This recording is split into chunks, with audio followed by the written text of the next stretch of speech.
अचानक फरमाईश आली आणि चला म्हणलं जेवढं आहे तेवढ्या साहित्यात आपण सँडविच बनवूया।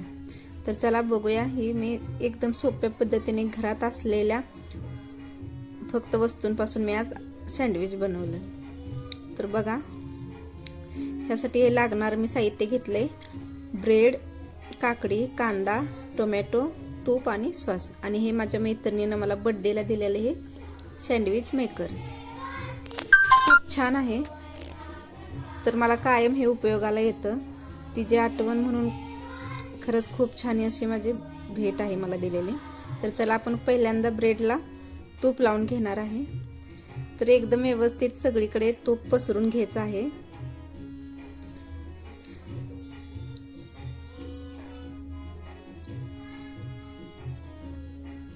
तूप मी व्यवस्थित सगळीकडे लावून घेतलेला आहे आणि नंतर लगेच टोमॅटो सॉस लावून घ्यायचा आहे। तोही एकदम व्यवस्थित सगळीकडे व्यवस्थित पसरून लावायचा आहे।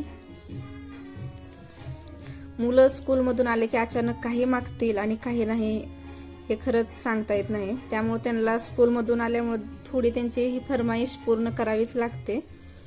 तर बघा, अचानक मागितल्यामुळे मग चला म्हणलं आपण शूट पण करूया आणि मुलांचं पण खायचं होते। तर मी लगेच काकडी त्याच्यावरती ठेवून घेतली। काकडी ठेवल्यानंतर टोमॅटो, कांदा हे आपण सगळं व्यवस्थित असं त्याच्यावरती ठेवून घ्यायचं आहे।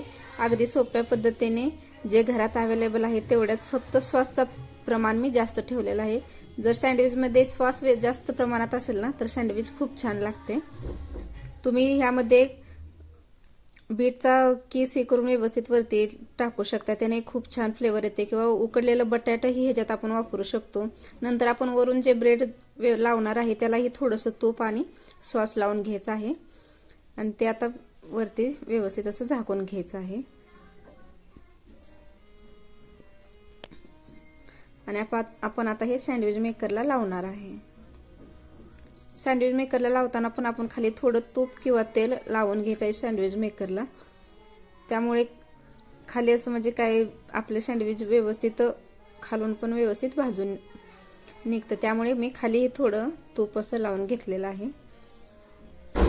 आणि या सँडविच मेकरमध्ये 2 सँडविच आरामात बसतात।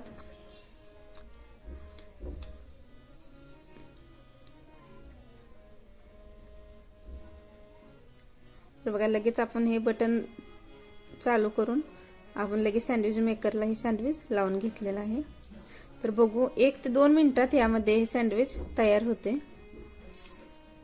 आणि हा सँडविच मेकर असा आहे की आपोआप हा सँडविच तयार झाला की नाही, आपोआप हे जर हिरवं लाईट येते आणि सँडविच मेकर बंद होतोय।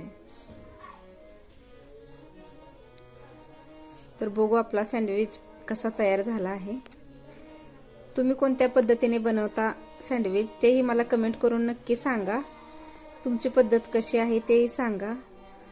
चला बघूया, आपण मस्तपैकी असं हे आपले सँडविच तयार झालेलं आहे।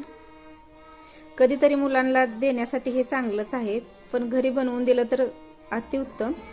त्यामुळे मी शक्यतो सँडविच तरी घरीच बनवते। आणि बघा, व्यवस्थित त्रिकोण आकारात हे चाकून मी कट करून घेतलेला आहे आणि त्यावरतीही थोडा टोमॅटो सॉस टाकून घेणार आहे। सॉस जास्त प्रमाणात असला की सँडविच खरंच खूप छान लागते। सॉस कमी असला की सँडविच टेस्ट थोडी कमीच आहे। तर नक्की सांगा कशी वाटलं आपला सँडविच।